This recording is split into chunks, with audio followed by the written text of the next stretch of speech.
हजरत बिलाल रजी अल्लाह अन्हु का जन्म हबशा आज का इथोपिया में हुआ था और वे बचपन से ही गुलामी की जिंदगी जीने लगे क्योंकि उनकी माँ भी गुलाम थी।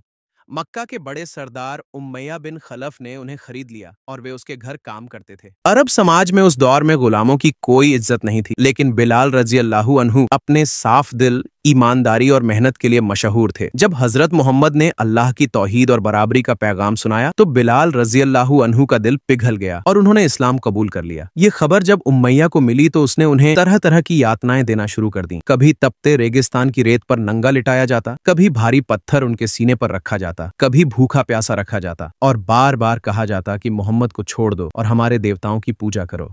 लेकिन हर यातना के बीच हजरत बिलाल रजी अल्लाह अन्हु की जबान से सिर्फ अहद अहद अल्लाह एक है की पुकार गूंजती थी। उनके सब्र और सच्चाई ने पूरे मक्का को हिला दिया। जब हजरत अब्बू बकर सिद्दीक़ रजी अल्लाह अन्हु ने उनकी हालत देखी तो उन्होंने बड़ी रकम देकर उन्हें खरीद लिया और अल्लाह के नाम पर आजाद कर दिया। इसके बाद वे रसूलुल्लाह के करीबी साथियों में शामिल हो गए। मदीना हिजरत के बाद जब मस्जिद ए नबवी बनी तो नमाज के वक़्त का ऐलान करने के लिए अजान तय की गई और हजरत मोहम्मद ने हजरत बिलाल रजी अल्लाह अन्हु को इस्लाम का पहला मुअज्जिन बना। उनकी बुलंद और रूहानी आवाज में दी गई सुनकर मुसलमानों के दिल ईमान से रोशन हो जाते और जिहाद के मैदान में उनके अल्फाज लोगों के दिलों में जोश भर। हजरत बिलाल रजी अल्लाह अन्हु की जिंदगी ईमानदारी और सच्चाई की मिसाल। उन्होंने कभी अपने ईमान में धोखा नहीं किया और हर हालात में अल्लाह और रसूल के साथ सच्चे रहे। एक बार रसूलुल्लाह ने फरमाया कि मैंने जन्नत में तुम्हारे कदमों की आहट सुनी, ए बिलाल।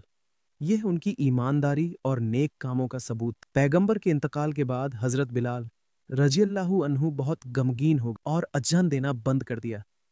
फिर वे मदीना छोड़कर सीरिया चले गए और वहीं उनकी जिंदगी का आखिरी वक्त गुजरा। दमिश्क में उनका इंतकाल हुआ और वहीं उन्हें दफन किया गया। उनकी पूरी जिंदगी हमें यह सिखाती है कि ईमान, सब्र और सच्चाई इंसान को गुलामी से आज़ादी, जिल्लत से इज्जत और दुनिया से जन्नत तक पहुंचा देती है।